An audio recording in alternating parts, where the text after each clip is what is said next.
How's it going, guys? Welcome back to another video here on the channel. I know it's been quite a while, but man, for the past couple of weeks here, I have been so busy with university starting up, sports. It's been really hectic. But now with the NHL season pretty well underway here, we're about 10 games in. I thought it was the perfect time for me to jump back on here and get back on my grind with a video for you all. So yeah, I apologize for, the delay. But man, we are back and better than ever with a video that I think is pretty interesting, going to be counting on the top 10 current best Minnesota Wild prospects. And the Minnesota Wild, they have a very deep prospect pool, so this one could be pretty hard to narrow down, but I think that I've come up with a pretty good list here. Obviously, in the comment section below, be sure to let me know what you would keep the same and what you would change. Also, man, if you are new around here, make sure you hit the subscribe button because your boy is on the grind to 4K subs. So we're going to try and hit that as soon as possible. And yeah, man, without further ado, let's get right into it with my number 10 pick. Starting off, we have Marat Kuznetsov, the Russian 20-year-old, playing out in the KHL this year with SKA St. Petersburg, where this season so far, he has 12 points in 27 games played, 3 goals, 9 assists, a pretty decent point total so far. And man, if there's anything to rave about this guy, it's his 200-foot game. This guy's a really good two-way forward, a really good back checker, just a really responsible player in general. I remember watching him in the World Junior Championships a couple seasons back for Russia when he played with Pud Colson on the same line as him. I remember this guy. He really stuck out to me because he was just a really hard worker.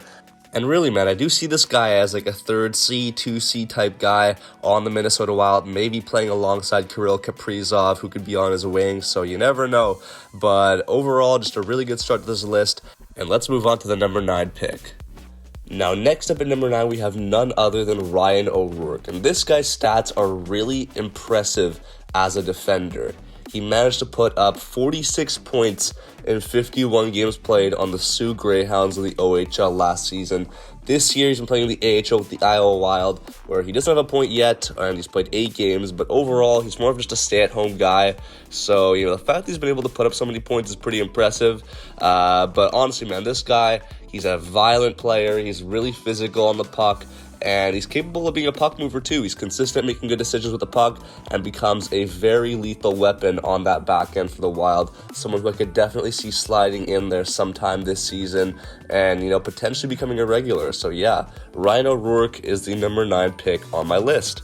Alright, man, now next up at number 8, I've decided to go with Adam Beckman. He's been playing on the Iowa Wild this year, where he's put up some pretty decent numbers thus far. Just 8 games into the season, he has 6 points already, 3 goals, 3 assists.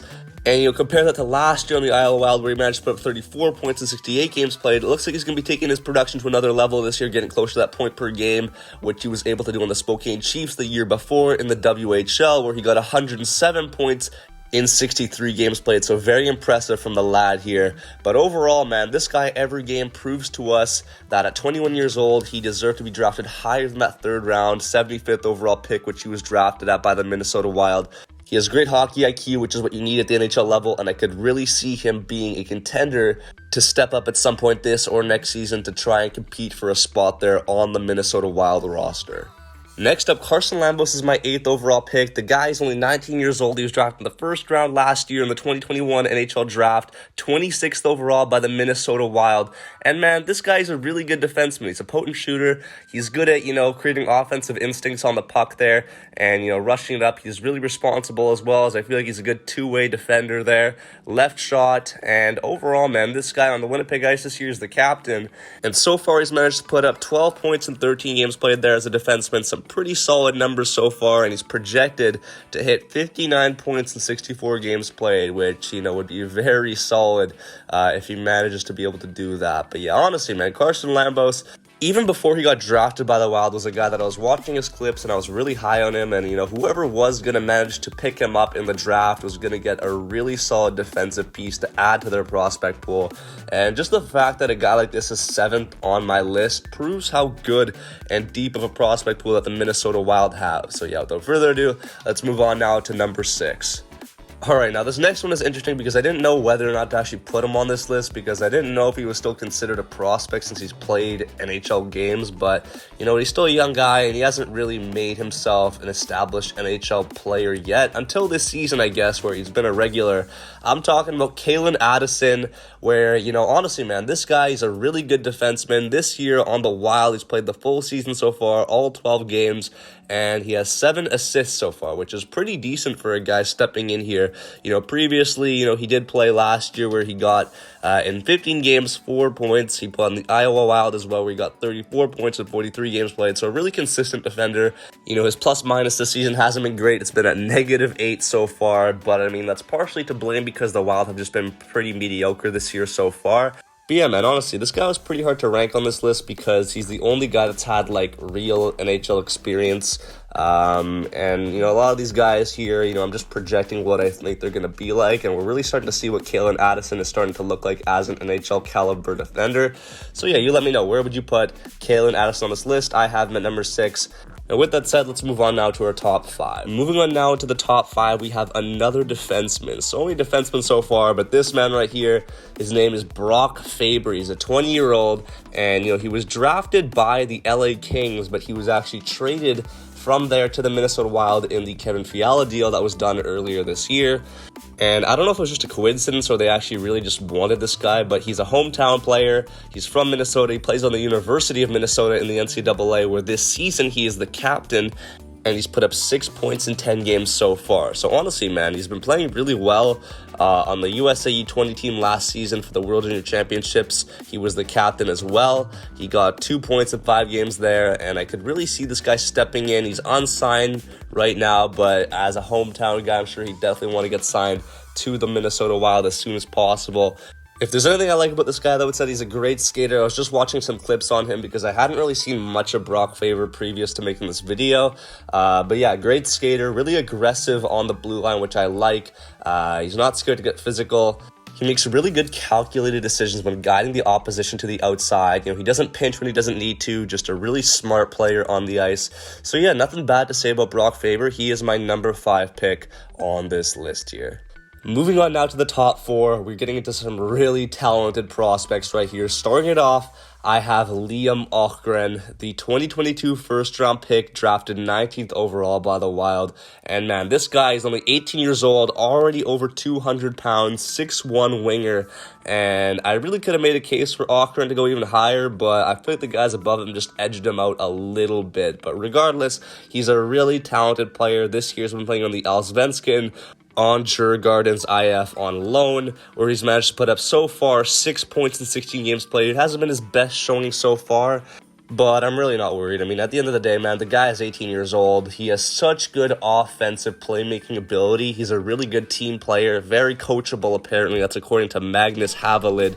And another scout who goes by the name of Michael Holmquist said that he thinks his powerful stride and shot stand out the most. And I really agree with that statement. When I was watching Liam Ohgren's highlights, I was really seeing this guy being able to skate down the wing and then just use his shot and just rip it past goaltenders. Ultimately, man, really deserving of this number 4 pick. But yeah, let's move on to the number 3 here. And with that pick, I've gone with Danila Yurov, another player drafted by the Wild in this year's 2022 NHL entry draft in the first round. He was taking a couple of picks after Ohgren, and I feel like the only reason that he did end up getting drafted this low in the first round is because of the Russian factor. An absolute steal in my mind because, man, GMs are so scared to take Russian players because they're scared that they won't want to come and play in the NHL after signing big KHL deals. But I feel like that's not the case with Yurov. I think that he will go over to the NHL at some point. After all, he is only 18 years old right now, so chances are, unless he's like a McDavid-type prospect, he's not going to be ready to go straight into the NHL, so why not let him develop over in Russia with the people he knows and the coaches that know how to speak his language so he can just get as good as possible before coming over to North America and doing good over here. It makes sense. It's what happened with Podkolzin, it's what happened with Kirill Kaprizov, and it's what could possibly happen here with Danila Yurov. Honestly, man, such a steal, and this winger right here is someone that I really think highly of. Someone who I feel like the Canucks maybe should have drafted over top of Lecker and Mackey, but we'll see how that all plays out in the near future. Moving on now into the top two, I have chosen Jesper Wallstedt, the Minnesota Wild's top goaltending prospect. And man, they must have had a lot of trust drafting this guy 20th overall in the 2021 NHL draft. And I mean, rightfully so. The guy is only 19 years old, 6'3", 214 pounds, and he's already made a pretty big name for himself as one of the best up-and-coming goalies, in the past couple of years, as he's already playing in the Iowa Wild in the AHL. He hasn't had the best season this year, only an .878 save percentage through the first 3 games, but I mean, it's a really small sample size. And I mean, last year on the Sweden U20 national team in the World Junior Championships, he put up a .940 save percentage, and he also played in the SHL last year where he had a .918 save percentage in 22 games, which is pretty good. And keep in mind, man, this guy's still only 19 years old, so as I said, a ton of room to grow, really deserving of the second overall pick. And that leaves us with the first pick, and it should be pretty obvious as to who this guy is, but if you don't know, let me cue you in. It is Marco Rossi. And yes, this guy, he hasn't had the greatest start so far to his NHL career, doesn't have a first goal yet, 12 games played this season, only has 1 assist, but I mean, come on guys, we can't really be judging someone off of their first 12 games. It's such a small sample size. Look at Jack Hughes, he had a terrible first year, and look at him now. I mean, I'm sure Marco Rossi will grow into the player that we all expected him to become, but honestly, man, he's just such a dynamic player, Austrian guy, and yeah, man, only 5'9", but still so elusive, such a great skater, great shooter as well, and I really expect this guy to get on the score sheet very soon once he gets more familiar in the NHL level. But man, yeah, that pretty much ends it for this video, guys. Thank you guys so much for watching. I really appreciate it. Let me know if you agree with my list, what you would change, what you would keep the same. Subscribe to the channel, guys, and I'll be back with another video very soon, guys. Yeah, make sure you stay tuned, hit that bell so you don't miss out on future content because, man, we're going to be going up here. The NHL season is underway, and I'm so excited to show you guys what I have coming up. But yeah, I'll see you guys in the next one. Peace out, and have a good day.